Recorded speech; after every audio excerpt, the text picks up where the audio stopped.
Today we will do air transport, वायु परिवहन।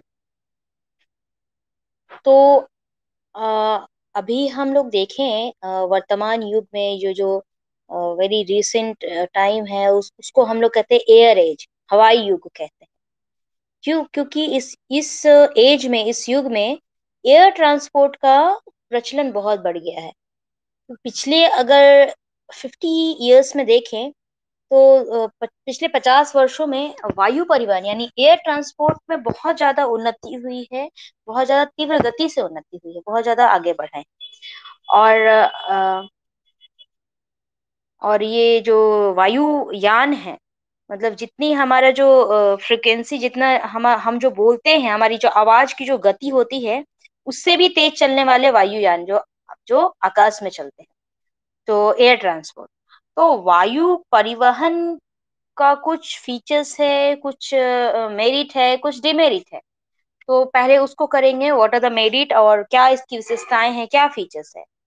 तो आप सभी जानते हैं कि जितना भी आप परिवहन आप पढ़े हो, रोड ट्रांसपोर्ट पढ़े हो, रोड में आप रेल और रोडवेज पढ़े हो, लैंड ट्रांसपोर्ट में, उसके बाद जल परिवहन पढ़े हो, तो ये वायु परिवहन सबसे फास्टेस्ट है, सबसे तीव्र है और सबसे कॉस्टली से महंगा है। एक तो ये है। दूसरा, इसमें बहुत ज्यादा हेवी चीज को आप नहीं ले जा सकते। आपको बहुत हेवी मशीनरी ले जानी है, गाड़ी का कुछ बड़ा सा पार्ट्स ले जाना है, तो इसमें नहीं ले जाता। और बहुत अगर चीपर वस्तु है, कोई बहुत चीपर थिंग है, वो भी हम नहीं ले, क्योंकि उसका कॉस्ट बढ़ जाएगा, इसका ट्रांसपोर्टेशन। तो बहुत सस्ती भी नहीं और भारी वस्तु भी नहीं, इसको इस पे ले जाते हैं।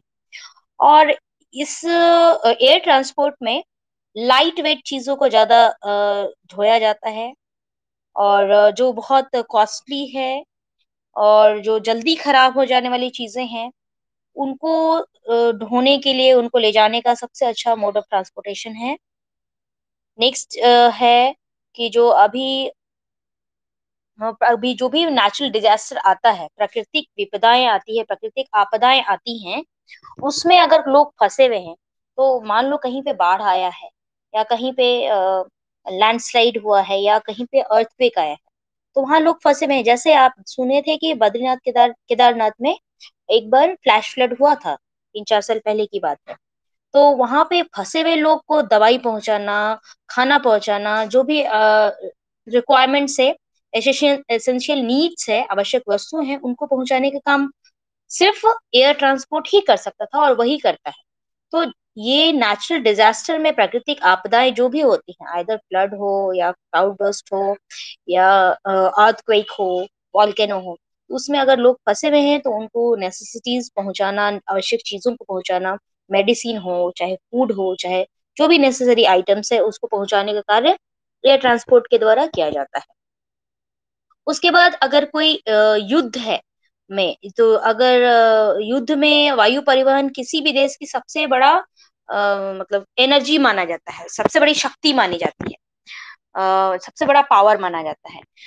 और दूसरा ये है कि अगर हम कोई माउंटेनस एरियाज में हैं, पहाड़ी क्षेत्रों में है, तो पहाड़ी क्षेत्रों में ये transport it is very useful, क्योंकि वहां पे माउंटेनस एरिया में उबड़ खाबड़ जमीन है, जहाँ पे रेल और सड़क नहीं बनाई जा सकती। तो वहां पे एयर ट्रांसपोर्ट के माध्यम से एक स्थान से दूसरे स्थान पे जा सकते हो, तो it is very useful for mountainous areas. ये तो कुछ विशेषताएं हुई, कुछ फीचर्स हैं फॉर एयर ट्रांसपोर्ट। अब इसका डीमेरिट क्या है, क्या दोष है। एक तो पहला दोष ये है, पहला डिमेरिट ये है, it is the costliest mode of transportation. यह परिवहन का सबसे महंगा साधन है, और सिर्फ रिचेस्ट पीपल ही इसका लाभ उठा सकते हैं, जिनके पास, अगर आपको यहाँ से, आपको बैंगलोर जाना है, सपोज आप यहाँ से आपको दिल्ली जाना है, तो आप एक बार फ्लाइट की टिकट लो तो लगभग 7,000 8,000 ऐसा पर पर्सन कॉस्ट पड़ता है, टिकट का प्राइस। तो इतना अगर अफोर्ड नहीं कर पाते हैं लोग, तो फिर वो कैसे ट्रैवल करेंगे। तो ये बहुत ही महंगा साधन है, इसको सभी लोग अफोर्ड नहीं कर पाते हैं। जिनके पास ज्यादा पैसा है वही अफोर्ड कर सकते हैं, वही इससे ट्रैवल कर सकते हैं। एक तो ये है डिमेरिट। दूसरा ये है कि अगर बहुत खराब मौसम है, बहुत बारिश हो रही है, बहुत स्टॉर्म आ रहा है, साइक्लोन आ रहा है, तब खराब मौसम में वायु सेवा को हम लोग यूज नहीं कर सकते, क्योंकि उसमें वायुयान उड़ेंगे ही नहीं।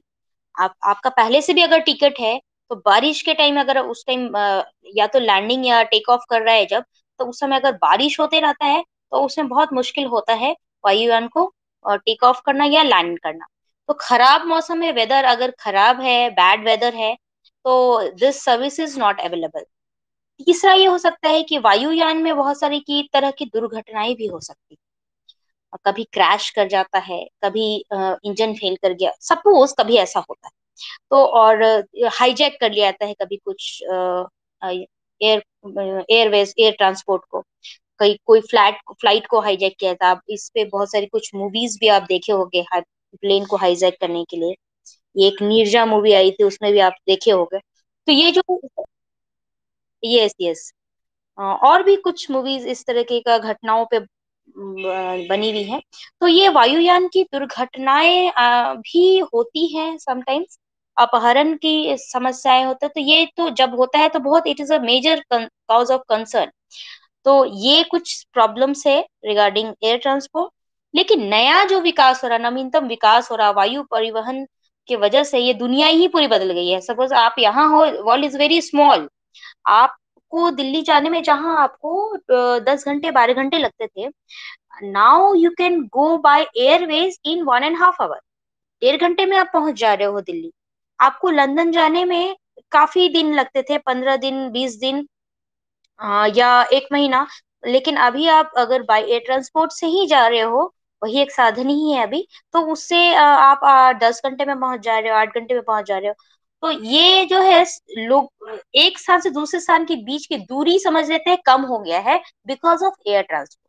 वायु परिवहन नहीं होता तो आप यहाँ से अफ्रीका, यहाँ से आप न्यूयॉर्क जाना बहुत टाइम टेकिंग था। आइदर आप सीवेज के रास्ते से जाना पड़ता, यही एक रास्ता है, और तो उसमें बहुत टाइम लगता है जाने में। तो वायु परिवहन के बनने से हमारा जो, ये जो रिसेंट डेज का विकास हुआ है, ये मतलब इसका दिशा ही बदल गया है। अभी तो और भी नया नया विमान आ गया है, फास्टेस्ट सुपरसोनिक आ गया है, जो कॉनकॉर्ड है। तो इसमें लंदन और न्यूयॉर्क, लंदन है आपका इन यूरोप, और न्यूयॉर्क है आपका नॉर्थ अमेरिका में, यूएसए में। तो न्यूयॉर्क और लंदन के बीच की दूरी को कम, मतलब सिर्फ 3.5 घंटे में आप पहुंच जाओगे सुपरसोनिक विमान से। तो ये और भी मोड ऑफ, फास्टेस्ट मोड है।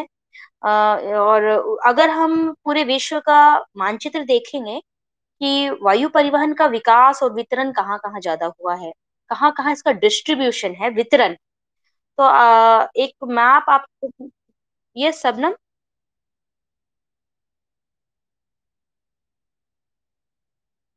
यस यस, अलग अलग का देखो। अब हेलीकॉप्टर जो चलता है, उसका स्पीड थोड़ा कम होता है, और उसमें भी बहुत तरह के, वायुयान में बहुत तरह के प्रकार है, उसमें भी स्पीड अलग अलग है। अब ये जो सुपरसोनिक विमान की बात हो रही है, it is a very fastest, ये सबसे फास्ट है सुपरसोनिक।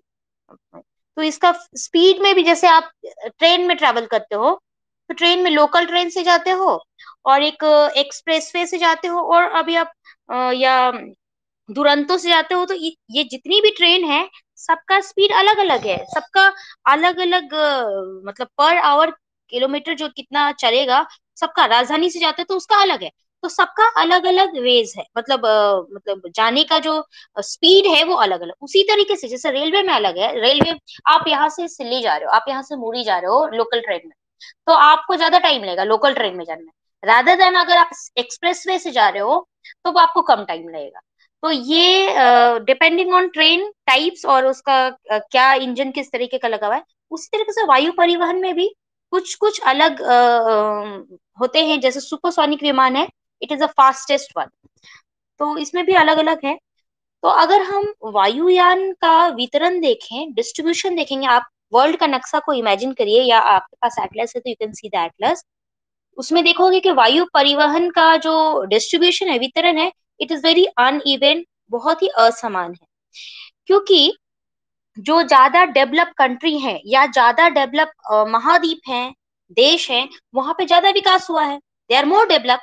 तो जैसे वेस्टर्न यूरोप में आप जाएंगे, या फिर नॉर्थ अमेरिका का eastern part is more develop, south east Asia is सब मोर डेवलप। तो यहाँ पे वायुयान का जाल जो है बहुत ही सघन है, बहुत ही घना है, ज्यादा फ्रीक्वेंसी है आने जाने का, फ्लाइट्स का। तो इसमें सबसे ज्यादा मतलब कौन कौन सा मुख्य है जहां से वायुयान ज्यादातर उड़ती हैं और जाती हैं?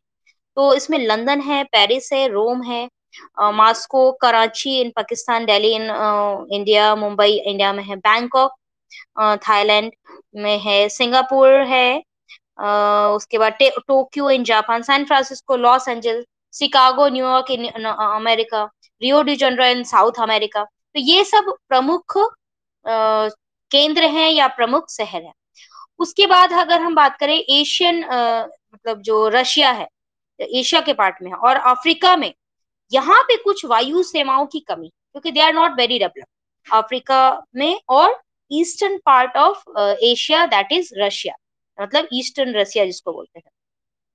और उसके अलावा नॉर्दर्न हेमिस्फीयर में यानी उत्तरी गोलार्ध में अगर हम देखें, तो पूरब से पश्चिम की ओर जाने वाले बहुत सारे फ्लाइट्स मतलब हैं, जाते हैं। यहाँ पे वायुयान को उड़ने के लिए, एयरप्लेन को उड़ने के लिए आपको एरोड्रम पे जाना पड़ता है, एरोड्रम बनाना पड़ता है गवर्नमेंट को, या वहां जहां या तो प्राइवेट हो या तो गवर्नमेंट ने बनाया। लेकिन हमारे देश में तो गवर्नमेंट बनाती है। जैसे आप रांची में ही जाओ, तो ये रांची में आप ये एरोड्रम जाओ तो वो बहुत ही बड़ा एरिया को कवर करता है, क्योंकि जब फ्लाइट को टेक ऑफ करना होता है, उड़ना होता है, तो उसको पूरा रनवे पे दौड़ मतलब रनवे पे रन करते हैं, देन धीरे धीरे हाई उड़ते हैं आकाश में। तो वायु पत्तन का निर्माण करना पड़ता है, यानी कि एयरपोर्ट का निर्माण करना पड़ता है। और एयरपोर्ट का निर्माण बहुत ही सिक्योरिटी के साथ किया जाता है, और सब कुछ वहां पे वेल डेवलप होना चाहिए। तो एयरपोर्ट का निर्माण इट इज वेरी कॉस्टली, यहाँ पे बहुत महंगा है, और इट इज थोड़ा कॉम्प्लेक्स भी है, जटिल कार्य है, क्योंकि इसमें बहुत सारी चीजें करनी पड़ती है। आप जाओगे अगर, तो पैसेंजर को काउंटर पे जाना पड़ेगा, टिकट अगर पहले से है, देन आपको चेक इन करना पड़ेगा, बैग एंड बैगेज को अलग डालना पड़ता है। तो ये सब का सुविधा वहां पे दिया जाता है। तो ये सब चीजों की आवश्यकता होती है कोई भी एयरपोर्ट अगर बनाते हैं। और इसका विकास कैसे क्षेत्र में करेंगे? वैसे ही क्षेत्र में करेंगे जहां पे इकोनॉमिकली वो एरिया डेवलप है, जहां पे आर्थिक विकास अधिक हो। क्यों? क्योंकि आर्थिक विकास अधिक नहीं है तो वहां पे पैसेंजर्स ही नहीं ट्रैवल करेंगे, वहां पे नंबर ऑफ पैसेंजर्स भी कम होंगे जो कि एयर ट्रांसपोर्ट से ट्रैवल करेंगे। तो वहां पे नंबर ऑफ पैसेंजर्स भी होने चाहिए, और ढोने के लिए सामान भी उपलब्ध। तो बहुत ये जो एयरपोर्ट बनाए जाते हैं, इसको बनाने के लिए बहुत कैपिटल की आवश्यकता है, पैसे की आवश्यकता है। और जो सबसे बिजिएस्ट एयरपोर्ट है, जहाँ पे बहुत ज्यादा फ्लाइट्स आती हैं जाती हैं, वो वर्ल्ड में है, एक लंदन है, पेरिस है, रोम है, न्यूयॉर्क, शिकागो, टोक्यो, सिंगापुर। ये जो है वर्ल्ड का बिजिएस्ट एयरपोर्ट है। मतलब लगभग सभी स्थानों से इस इन जगहों पर फ्लाइट्स आती हैं और जाती हैं। उसके बाद अगर क्वेश्चन पूछा जाता है आपसे कि ये वायु परिवहन का निर्माण तो हो गया, तो ऐसा माना जाता है कि ये वर्ल्ड बहुत सिकुड़ गया है। सिकुड़ गया है मतलब कि बहुत छोटा हो गया है। क्यों? Why air transport, because of air transport world is shrinking. क्यों श्रिंकिंग कहा गया, क्यों सिकुड़ता हुआ विश्व कहा गया है? क्यों? क्योंकि प्राचीन काल में जब हम यात्रा करते थे, तो वो बहुत ही कंफर्टेबल नहीं रहता था, बहुत ही धीमी गति से मतलब एक जगह से दूसरी जगह जाने में it takes lot of time, बहुत लंबा समय लगता था। लेकिन परिवहन और संचार का जब विकास हुआ, इसके हर एक स्टेज में अगर एक कोई दूर स्थित प्रदेश है उसको नजदीक लाने का प्रयास किया गया। जैसे सिंपल सा, अगर हम अंडमान निकोबार आपको जाना है, वहां की राजधानी है पोर्ट ब्लेयर। तो आप पहले जब जाया जाता, जब इसका विकास उतना नहीं हुआ था एयर ट्रांसपोर्ट का, then we will have to go by ships और वाटरवेज के द्वारा जाना पड़ता था। आइदर कोई भी पोर्ट से, आप कोलकाता पोर्ट से या फिर चेन्नई पोर्ट से, विशाखापट्टनम पोर्ट से, कहीं से भी आप शिप लेके जहां से जाती हो, वहां से आप अंडमान निकोबार के किसी भी द्वीप पे आप जा सकते थे। लेकिन जब एयर ट्रांसपोर्ट का विकास हो गया, जब इसका डेवलपमेंट हुआ, तो आप आराम से यहाँ से एक घंटे में पहुंच जा रहे हो। चेन्नई से आपने फ्लाइट लिया और आप एक घंटे में ही या 45 मिनट में ही आप पहुंच गए पोर्ट ब्लेयर। और ये तो इतना कम समय में पहुंच गए, इसीलिए कहा जा रहा है कि वर्ल्ड इज श्रिंकिंग, सिकुड़ता है। क्योंकि आप आज अभी आपने ब्रेकफास्ट किया रांची में, लंच किया आपने दिल्ली में, और डिनर किया आपने बैंगलोर में। तो ये एक दिन में ही आपने इतने जगह ट्रैवल किया। That is why is calling, we are calling this कि एयर ट्रांसपोर्ट को कहा जा रहा है, इसके बारे में कहा जाता है कि ये सिकुड़ता विश्व को कहा जा रहा है। क्यों सिकुड़ता हुआ विश्व? क्योंकि एक स्थान से दूसरे स्थान हम लोग बहुत कम समय में ही ट्रैवल कर रहे हैं।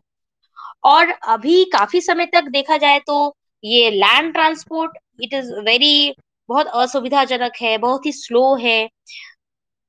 तो ये वायु परिवहन जब से बना है, तो ये लोग एक दूसरे के बिल्कुल नजदीक हो गए। आपका अगर रहता है ऑस्ट्रेलिया में, तो आप आराम से मिलने चले जाओगे बाय फ्लाइट। लेकिन अगर फ्लाइट की सुविधा नहीं होती, एयर ट्रांसपोर्ट नहीं होता, तब तो आपको सीवेज के रास्ते से, वाटरवेज के रास्ते से, then it takes lot of time, 1 महीना लग जाता आपको जाने में। तो ये इसीलिए मतलब एक दूसरे को नजदीक लाने का जो काम किया है एयर ट्रांसपोर्ट, वायु परिवहन, इसलिए इसको कहा जा रहा है द वर्ल्ड इज श्रिंकिंग, सिकुड़ता हुआ विश्व कहा जा रहा है। और ये जो जब पहली बार चलाया गया था वायु परिवहन 1926 में पहली बार यूएसए में वायु परिवहन का शुभारंभ हुआ। और उसके बाद से धीरे धीरे वर्ल्ड के अन्य प्लेस पे, अदर प्लेसेस पे भी ये डेवलपमेंट हुआ, वायु परिवहन, एयर ट्रांसपोर्ट का। तो 1926 में, याद रखें, 1926 में पहली बार यूएसए में इसकी शुरुआत हुई थी। तो वायु परिवहन इतना ज्यादा इसका विकसित हुआ है, इतना ज्यादा इसका विकास हुआ है। और आज देखा जाए तो वर्ल्ड के सभी देशों तो है ही, लगभग सभी महत्वपूर्ण स्थान जो है, इंपॉर्टेंट प्लेस है, वहां से एयर ट्रांसपोर्ट की सुविधाएं उपलब्ध है, वहां से उसका सर्विसेज अवेलेबल है। तो वायु परिवहन की जो स्पीड होती है, गति होती है, इट इज वेरी फास्ट, बहुत तीव्र है। एक स्थान से दूसरे स्थान पे आराम से आप जा सकते हो। और ये नेशनल हो या इंटरनेशनल हो, दोनों तरह के यात्रियों को ढोने के लिए, एक जगह से दूसरे जगह ले जाने के लिए इसको यूज किया जाता है। और इसमें विचारों का भी आदान प्रदान होता है। जेट विमान का विकास हुआ है, उसमें उसमें और भी हम लोग ज्यादा डेवलप हो गए हैं। हम लोग पहले से कोई अपरिचित क्षेत्र जो है, जो हम लोग नहीं भी जानते थे, वहां उसके भी संपर्क में आ गए हैं। तो वायु परिवहन की गति के कारण, उसका जो स्पीड है, उसके कारण हमारा टाइम का बचत होता है। और ये जो एक वायुयान अगर एक ही दिन में पूरे विश्व का भी चक्कर लगा सकता है, तो इतना फास्ट है। तो ये वायु परिवहन यानी एयर ट्रांसपोर्ट का विकास जो के साथ साथ, इसलिए कहा जा रहा है कि हमारा जो विश्व है वो सिकुड़ता जा रहा है। एक्चुअली हम लोग तेजी से सिकुड़ते विश्व में ही जा रहे हैं। हम लोग यहाँ हैं, कल हम न्यूयॉर्क में होते हैं। तो वी कैन से कि हम लोग यहाँ हम मतलब कि ये जो विश्व है, ये पूरा श्रिंक हो गया है, बहुत छोटा हो गया है हमारे लिए, all because of air transport. तो ये एयर ट्रांसपोर्ट यहीं पे इसको समाप्त हुआ। नेक्स्ट ट्रांसपोर्ट हम लोग करेंगे, मोड ऑफ ट्रांसपोर्ट, पाइपलाइंस। अब पाइपलाइन क्या है? Have you seen pipeline? कहीं देखे हो पाइपलाइन आप लोग कहीं पे भी? ओके। तो पाइपलाइन से किस तरह की चीजों को ले जाता था? मैंने बताया था आप लोगों को, मोटे मोटे पाइपलाइन देखते हुए ले जाया जाता है। तो it is a very recent mode of transportation. और इस पाइपलाइन के माध्यम से, पाइपलाइन के द्वारा कोई भी लिक्विड या गैस को हम लोग ले जा सकते हैं एक जगह दूसरे स्थान। उसमें पेट्रोलियम हो या गैसोलीन हो, नेचुरल गैस हो या वाटर हो, इसके ट्रांसपोर्ट को के लिए हम लोग पाइपलाइन को यूज करते हैं। तो इसको शुरू में बनाने में थोड़ा सा खर्च आता है। यहाँ से अगर सपोज आसाम के किसी क्षेत्र में पेट्रोलियम को निकाला जा रहा है, पेट्रोलियम का प्रोडक्शन होता है, और वहां से रिफाइनरी तक मान लो लाया जाता है। Suppose I am just giving an example, Haldia refinery है यहाँ पे, इंडियन ऑयल का। तो वहां तक लाया जाता है। तो ये कैसे लाया जाएगा? ऑल ये सारे कुछ पाइपलाइन के माध्यम से ही ले जाएगा, क्योंकि पेट्रोलियम जब निकाला जाता है धरातल के अंदर से तो उसको फिर रिफाइन किया जाता है, उसको मतलब परिष्कृत किया जाता है। तो इसीलिए पाइपलाइन बनाया जाता है, इधर पेट्रोलियम हो या नेचुरल गैस हो, किसी को भी ले जाने के लिए, जल को भी वाटर को भी ले जाने के लिए। तो शुरू में बनाने में तो इसको खर्च होगा कि इतना मोटा मोटा पाइप को बिछा रहे हैं, लेकिन एक बार बन गया ये पाइपलाइन तो बिना किसी खर्च का एक स्थान से दूसरे स्थान पे इजिली ट्रांसपोर्टेशन किया जाता है through pipeline. So what are the merit of pipeline and what are the demerits of pipeline? Pipeline परिवहन, पाइपलाइन ट्रांसपोर्ट का क्या गुण है और पाइपलाइन परिवहन का क्या दोष है, क्या डीमेरिट है? तो अगर हम गुण को देखें, उसका मेरिट को देखें, तो उसमें पहला नंबर पे आता है पाइपलाइन को हम लोग बहुत रगेड माउंटेन है, ऊंचा नीचा धरातल है, तो उस भाग में भी आसानी से बिछाया जा सकता है। आप पहाड़ी भागों में देखो, माउंटेनियस एरियाज में कैसे पानी ले जाएंगे एक स्थान से दूसरे, वहां तो कोई चीज को ढोना ही मुश्किल है। तो अगर पानी ले जाना तो पाइपलाइन के माध्यम से, बहुत ही उबड़ खाबड़ जमीन हो, और इवन दो पानी के नीचे, जल के नीचे से भी पाइपलाइन को बिछाया जा सकता है। तो ये it is a very good मतलब merit of the pipeline transport. और इसको बनाने में इनिशियली पैसा खर्च होते हैं, लेकिन बाद में इसको चालू रखने के लिए, इसको ठीक करने के लिए, रख रखाव में बहुत ज्यादा खर्च नहीं है, बहुत ज्यादा एक्सपेंस नहीं करना पड़ता है इस पे। और ये तीसरा ये हो सकता है कि पाइपलाइन में जो भी मटेरियल्स को भेजा जाता है वो कंटिन्यूअस आते जाता है। इसमें कोई ऐसा नहीं है कि आज जाम में फंस गए हैं, आज फ्लाइट नहीं गई, या आज लेट हो गया गाड़ी को निकलने में। तो ये सब इसमें कोई बाधक नहीं है, कोई भी डिस्टरबेंस नहीं है। मतलब वो कंटिन्यूअस एक्सपोर्ट हो सकता है, आपूर्ति हो सकती है। और इसमें बहुत ज्यादा टाइम का वेस्टेज भी नहीं होता है, ना ही किसी प्रकार की कोई बर्बादी होती है। और इसमें कोई फ्यूल भी यूज नहीं कर रहे, जैसे आप रोडवेज से ले जाओगे या फिर आप ट्रक से ले जाते हैं, हम लोग टैंकर से ले जाते हैं या रेलवे से ले जाते हैं, तो इसमें फ्यूल का खर्च होता है, ऊर्जा की खर्च होती है। लेकिन पाइपलाइन में तो कुछ भी ऊर्जा खर्च नहीं होती है, तो बहुत कम ऊर्जा की खर्च होती है। और इसमें और नेक्स्ट हो सकता है कि ये परिवहन जो है, ये जो ट्रांसपोर्ट है pipeline, it is very fast, very cheapest, and ये इन्वायरमेंट फ्रेंडली भी है, बहुत तीव्र है, सस्ता है, और पर्यावरण हितैषी है। मतलब इसमें कोई पॉल्यूशन नहीं हो रहा है। आप अगर गाड़ी से जा रहे हो, फोर व्हीलर से जा रहे हो या टैंकर लेके जा रहे हो, तो उसमें तो पॉल्यूशन होगा। आप गाड़ी चलाओगे तो उसमें तो धुआं निकलेंगी, लेकिन पाइपलाइन में तो कोई धुआं नहीं निकल रहा, कोई पॉल्यूशन नहीं होती। So it is environment friendly.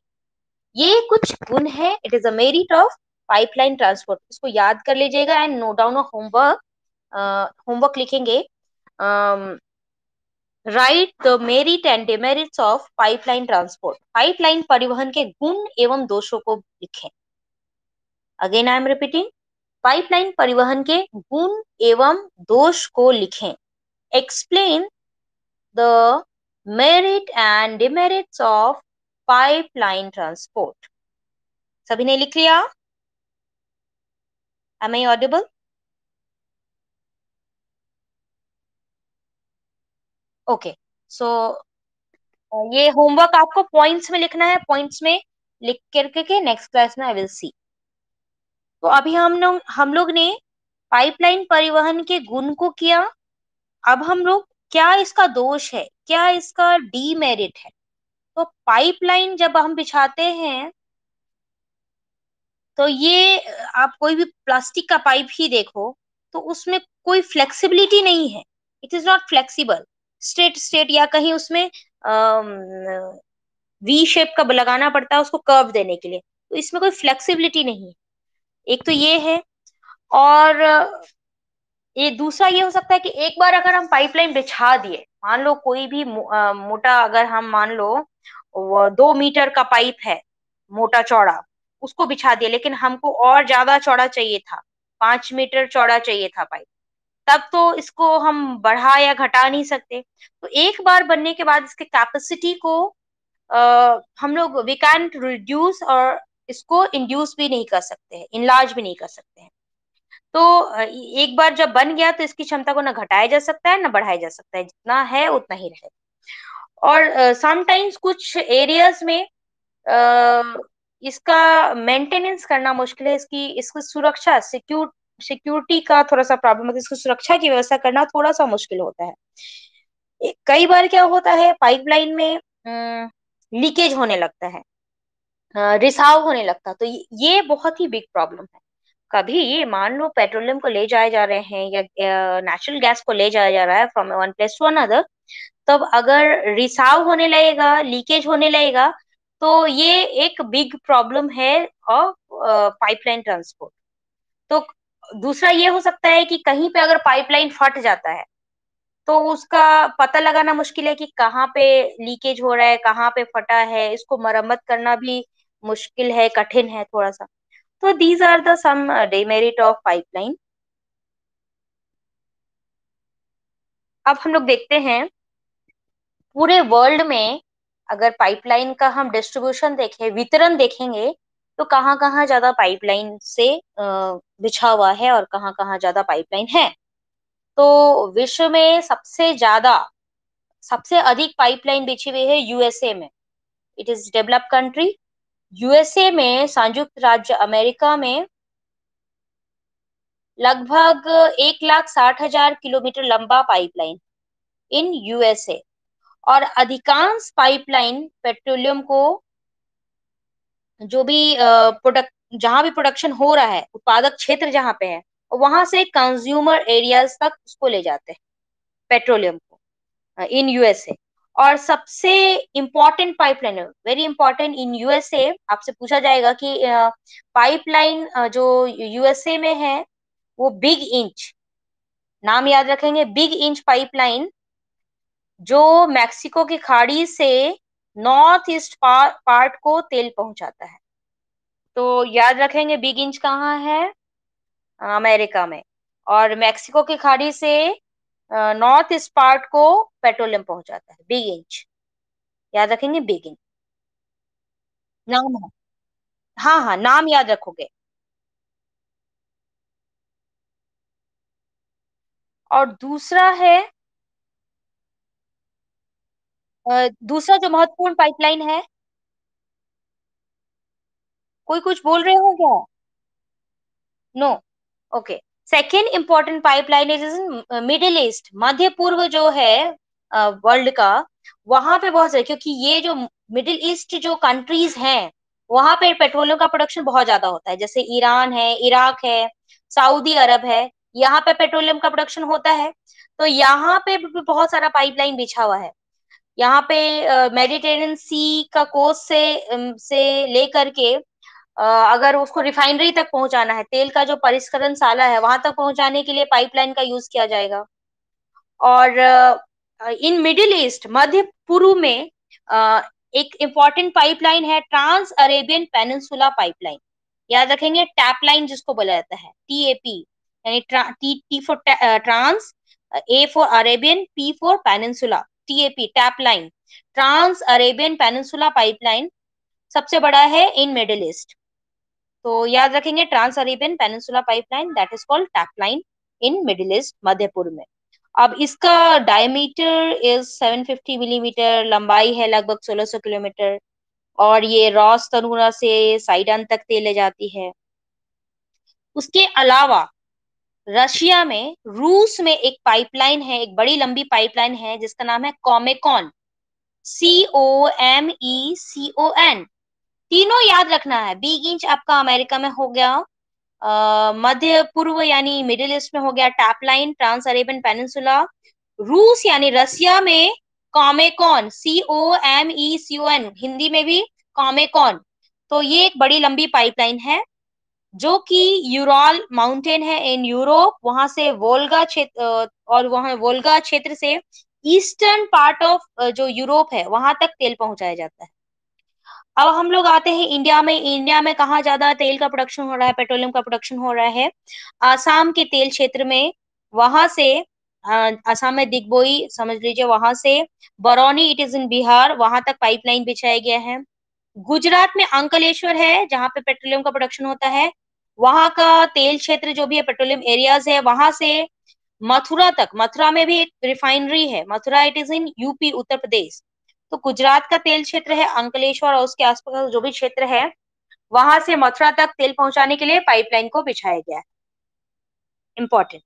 अब पाइपलाइन का ना कि सिर्फ तेल का परिवहन में यूज होता है, और भी चीजों का परिवहन किया जाता है, और भी चीज का ट्रांसपोर्ट किया जाता है।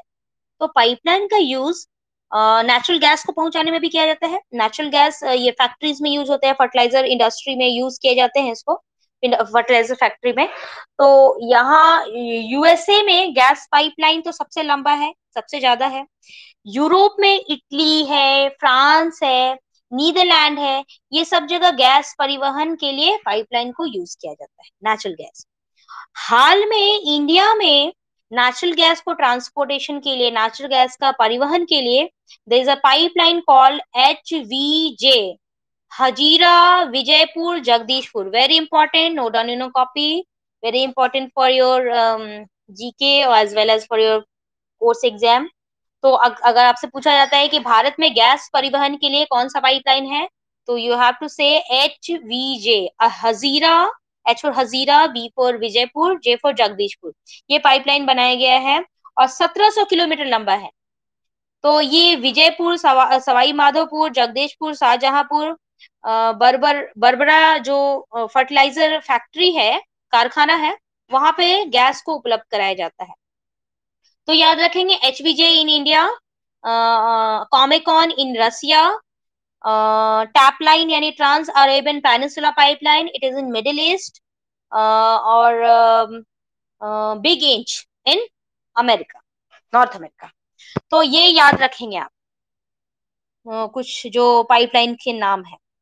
तो आज पाइपलाइन तो यही समाप्त हुआ। नेक्स्ट क्लास में वी विल डू कम्युनिकेशन, संचार करेंगे नेक्स्ट क्लास में। तो I think we have done all the modes of transportation, land transport, water transport, air transport and pipeline. मेरी आवाज आ रही है गर्ल्स? सबको समझ में आ रहा है? आई मीन जो भी पढ़ाया जा रहा है, all of, okay.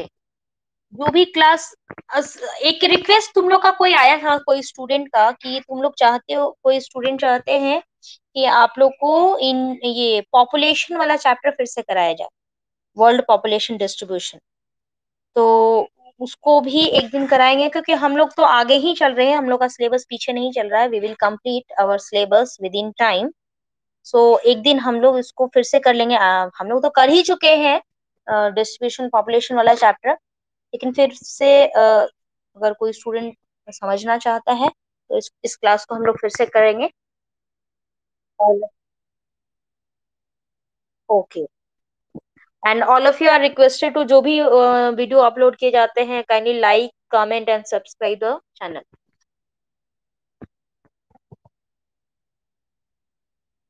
So that's all for today. Stay safe.